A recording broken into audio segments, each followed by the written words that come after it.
You probably know it as that game where you can ignore the main quest for 200 hours to collect cheese wheels and join every guild simultaneously, where you fuse rodar people off cliffs, where you've been trying to stop playing for 12 years but Todd Howard keeps re-releasing it.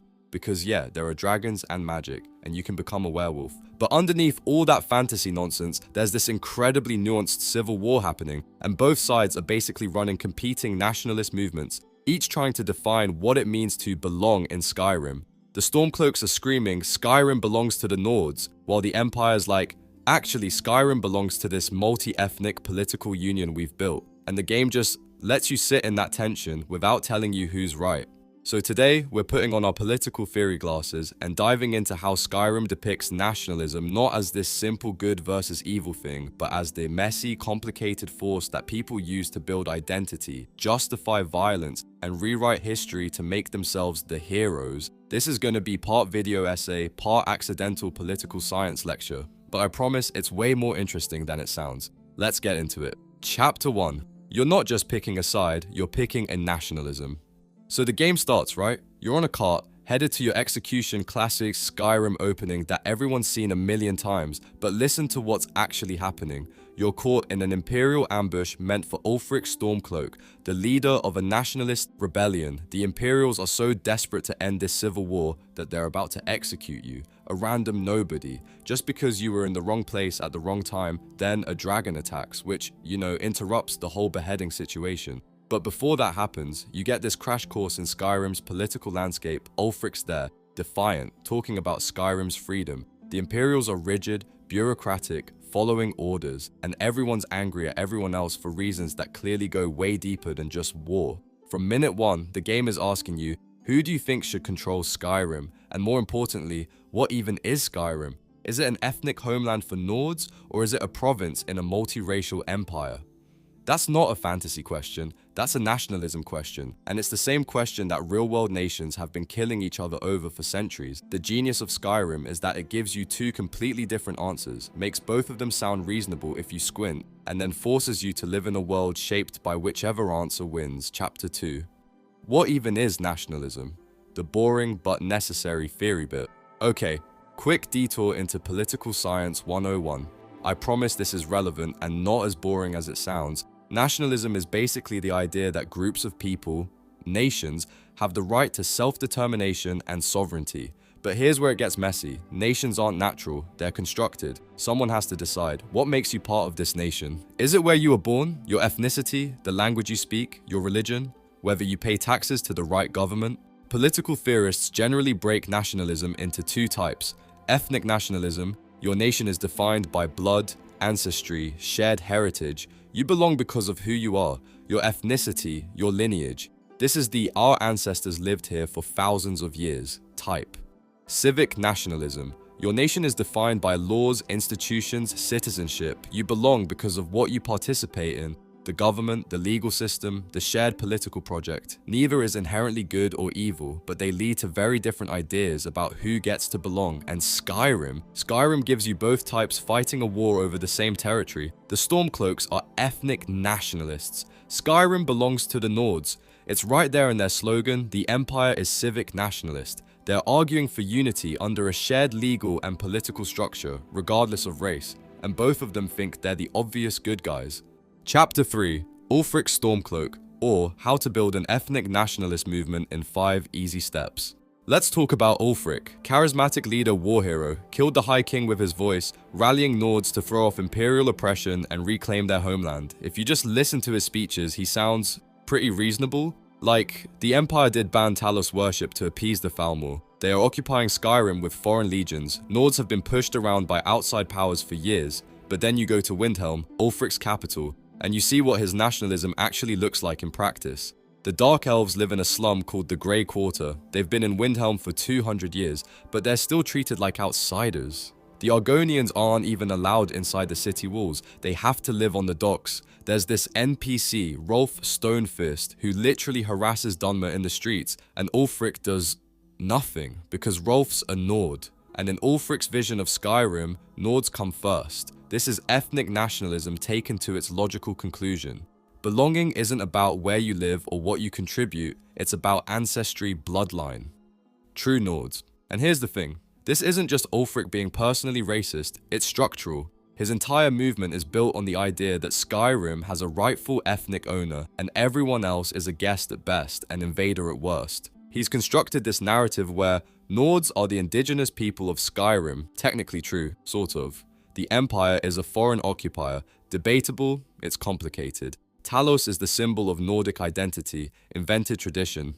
We'll get to that. Ulfric himself is the hero who will restore Nordic glory, pure myth-making. Every nationalist movement needs a myth. Ulfric's myth is that he's the second coming of Talos, the warrior king who will liberate his people and restore the old ways. Never mind that the old ways included constant warfare between Nordic clans. Never mind that Talos himself was an imperial who conquered Skyrim. Myths don't have to be accurate, they just have to be emotionally true. And for a lot of Nords who feel humiliated by the Empire's surrender to the Thalmor, who feel like their culture is being erased, who want to believe they're part of something ancient and pure, Ulfric's myth is very emotionally true. Chapter 4, The Empire. Or, we're not nationalist, we're just practical. They're totally nationalist. Now the Empire wants you to think they're above all this nationalism nonsense. They're like, we're not about ethnicity, we're about order, law, stability, we're the rational choice. But that's also nationalism, it's just a different flavor. The Empire practices civic nationalism. Their identity isn't based on race. You can be a Nord, a Breton, a Redguard, an Orc, whatever. As long as you follow imperial law and participate in imperial institutions, you belong. Which sounds great, very inclusive, until you realize that participating in imperial institutions means letting the Empire control your military, your trade, your religion, and your foreign policy. And if you don't want to participate, well, that's what the Legion is for. The Empire has its own myths, just quieter ones. The myth that they're the only thing holding civilization together. The myth that unity under imperial rule is inherently good. The myth that their ban on Talos worship is a necessary compromise and not, religious oppression. General Tullius, the imperial commander, he's the perfect embodiment of this. He doesn't hate Nords, he just thinks they're being irrational, emotional, backwards. He's there to restore order, bring these provincial rebels back into the fold, remind them that the Empire knows best. That's imperial nationalism in a nutshell. We're not conquerors, we're civilizers. We're not oppressing you, we're protecting you from yourselves. And look, there's a legitimate argument that the Empire is the lesser evil here. The Thalmor are a genuine existential threat, and a divided humanity makes their eventual conquest way easier. Ulfric's nationalism might literally doom the world, but that doesn't change the fact that the Empire is also a nationalist project. They've just dressed theirs up in the language of law and order and pragmatism. They still expect Nords to give up their cultural identity, or at least the parts that conflict with imperial interests. They still use violence to maintain control. They still believe their way of organizing society is the only legitimate one. It's nationalism with better Chapter 5, Talos, or how to turn a god into a political weapon. We need to talk about Talos, because Talos worship is the central symbol of this entire conflict, and it's the perfect example of what political theorists call invented tradition.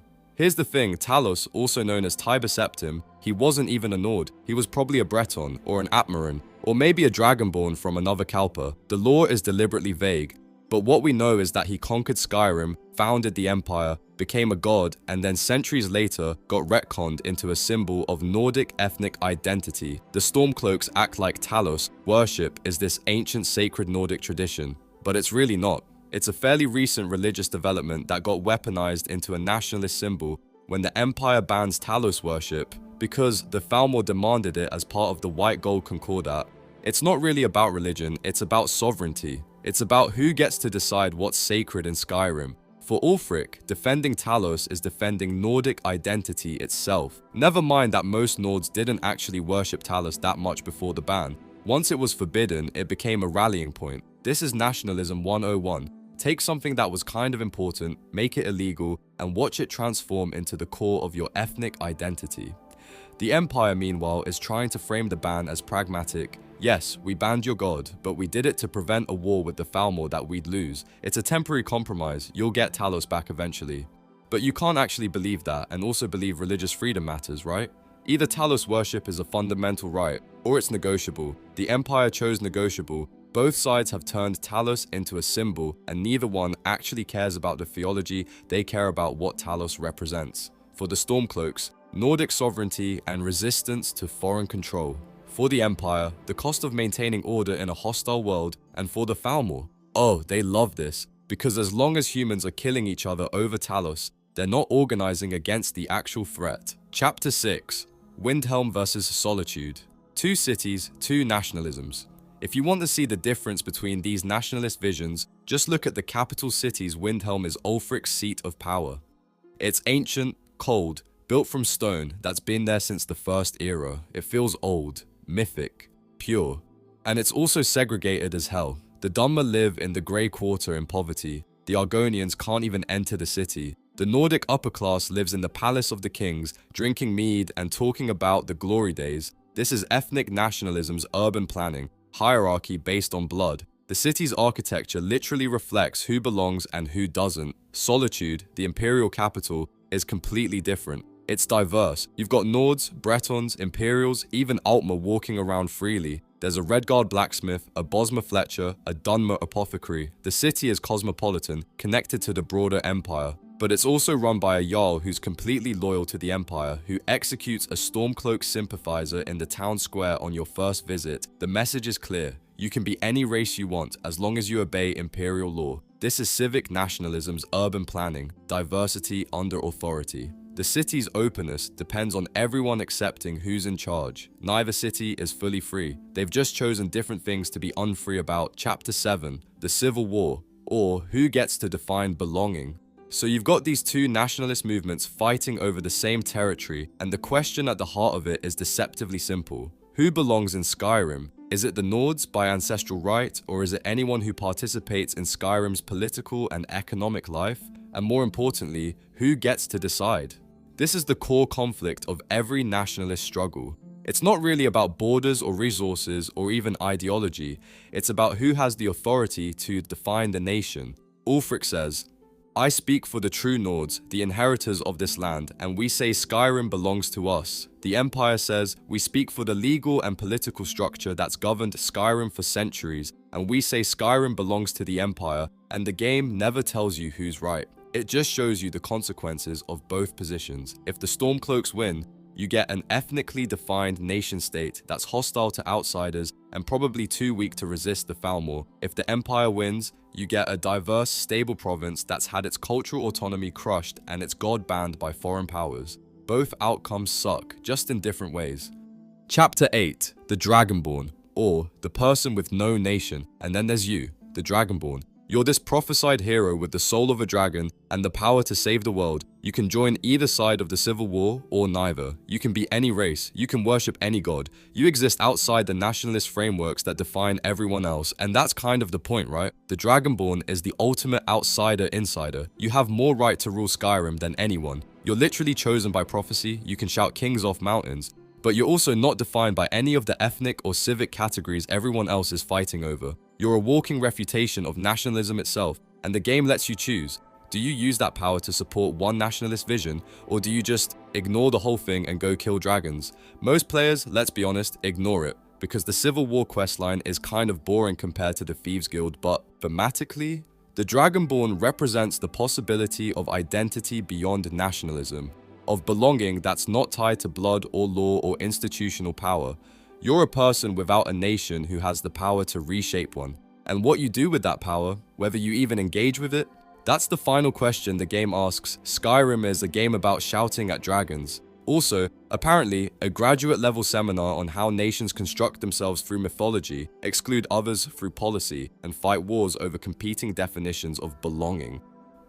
The Stormcloaks aren't just racists, though some of them definitely are. They're ethnic nationalists who've built their entire identity on the idea that Skyrim has a rightful owner, and it's them, the Empire, isn't just pragmatic peacekeepers. They're civic nationalists who've built their identity on the idea that unity under imperial law is the only thing preventing chaos. Both are engaging in myth-making. Both are selectively remembering history. Both are using emotional manipulation to gain loyalty. And neither one is completely wrong. That's what makes it interesting, because Skyrim's not actually about who's right. It's about showing you how nationalism works, how it gives people identity and purpose, how it justifies violence, how it turns neighbors into enemies, and how, at the end of the day, nations aren't these ancient, inevitable things. They're stories we tell ourselves about who we are and who we're allowed to be. The tragedy is that we keep believing those stories are worth killing for.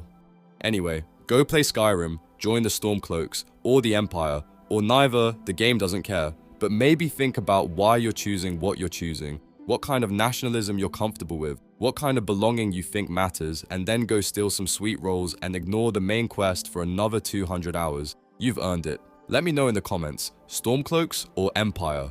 And more importantly, why? What's your vision of what Skyrim should be? Thanks for watching, and remember, Skyrim belongs to the Nords, or the Empire, or the Falmor eventually, or maybe just to the cheese wheels we've all been hoarding. It's complicated. See you next time.